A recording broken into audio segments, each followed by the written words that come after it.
എറണാകുളം ചേന്നമംഗലത്ത് കൊല്ലപ്പെട്ട 3 പേരുടെയും മൃതദേഹം പോസ്റ്റ്മോർട്ടം നടപടിക്ക് ശേഷം ഇന്ന് ബന്ധുക്കൾക്ക് വിട്ടു നൽകും. ഇന്നലെ വൈകുന്നേരമാണ് പേരേപ്പാടം കാട്ടുപറമ്പിൽ വേണു, ഭാര്യ ഉഷ, മരുമകൾ വിനീഷ എന്നിവരെ അയൽവാസി ഇരുമ്പ് വടികൊണ്ട് അടിച്ചു കൊലപ്പെടുത്തിയത്. കൊല്ലപ്പെട്ട വിനീഷയുടെ ഭർത്താവ് ജിതിൻ ഗുരുതരാവസ്ഥയിൽ ചികിത്സയിലാണ്.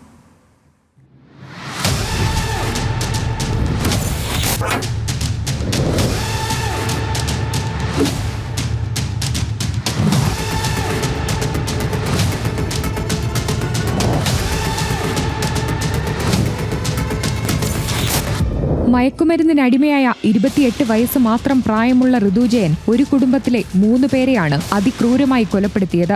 നോർത്ത് പറവൂർ പോലീസിന്റെ റൌഡി ലിസ്റ്റിൽ ഉൾപ്പെട്ട ഋതു പ്രദേശത്തെ നിത്യശല്യക്കാരനാണ്.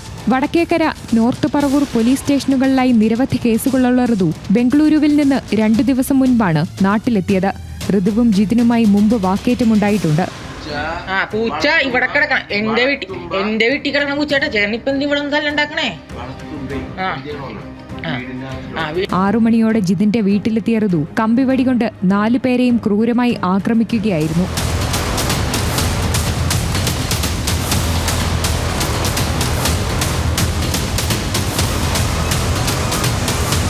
തലയ്ക്ക് ഗുരുതരമായി പരിക്കേറ്റ നിലയിലായിരുന്നു 4 പേരും. നാട്ടുകാർ ഇടപെട്ട് ഉടൻ ആശുപത്രിയിലെത്തിച്ചെങ്കിലും 3 പേരുടെ ജീവൻ നഷ്ടപ്പെട്ടു.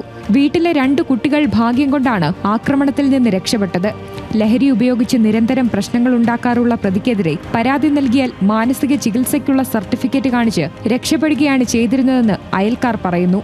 ഒരു കുടുംബം തന്നെ ഇല്ലാതാവുന്ന ഒരു ഇതാണ്. ഒരു ചെറിയ പ്രായത്തിൽ തന്നെ അതീവമായിട്ട് ഈ മയക്കുമരുന്ന് ഉപയോഗിച്ചതിൻ്റെ ഭാഗമായി ഇന്ന് കുട്ടികളിൽ ഏറെ ഈ മയക്കുമരുന്നിൻ്റെ ഉപയോഗം നാടിനെ ആകെ ഭയപ്പെടുത്തുന്ന തരത്തിലാണ് മുന്നോട്ട് പോകുന്നത്. ഈ അടുത്തും ഇതേപോലെ തന്നെ വീടുകളിൽ കയറിയിട്ടെങ്കിൽ തല്ലുകൊടുത്തുണ്ടാക്കുന്ന പ്രശ്നങ്ങളൊക്കെ ഉണ്ടായിട്ടുണ്ട്. കൊലപാതകത്തിന് ശേഷം ജിതിന്റെ ബൈക്കുമായി കടന്ന പ്രതി വടക്കേക്കര SIയുടെ മുന്നിലാണ് കീഴടങ്ങിയത്. ലഹരിയുടെ സ്വാധീനത്തിലാണ് പ്രതി കൊലപാതകം നടത്തിയതെന്നാണ് പോലീസ് നിഗമനം. പ്രതിയെ ഇന്ന് വിശദമായി ചോദ്യം ചെയ്യും. തെളിവെടുപ്പും ഇന്നുണ്ടാകും. ഗുരുതരമായി പരിക്കേറ്റ ജിതിൻ എറണാകുളത്തെ സ്വകാര്യ ആശുപത്രിയിലെ വെന്റിലേറ്ററിൽ ചികിത്സയിലാണ്. കൊല്ലപ്പെട്ട 3 പേരുടെയും മൃതദേഹം വടക്കൻ പറവൂർ താലൂക്ക് ആശുപത്രി മോർച്ചറിയിലേക്ക് മാറ്റി പോസ്റ്റ്മോർട്ടം നടപടികൾക്ക് ശേഷം മൃതദേഹം ബന്ധുക്കൾക്ക് വിട്ടു നൽകും. സംസ്കാര നടപടികളുടെ കാര്യത്തിൽ പിന്നീട് തീരുമാനമെടുക്കുമെന്ന് ബന്ധുക്കൾ അറിയിച്ചു.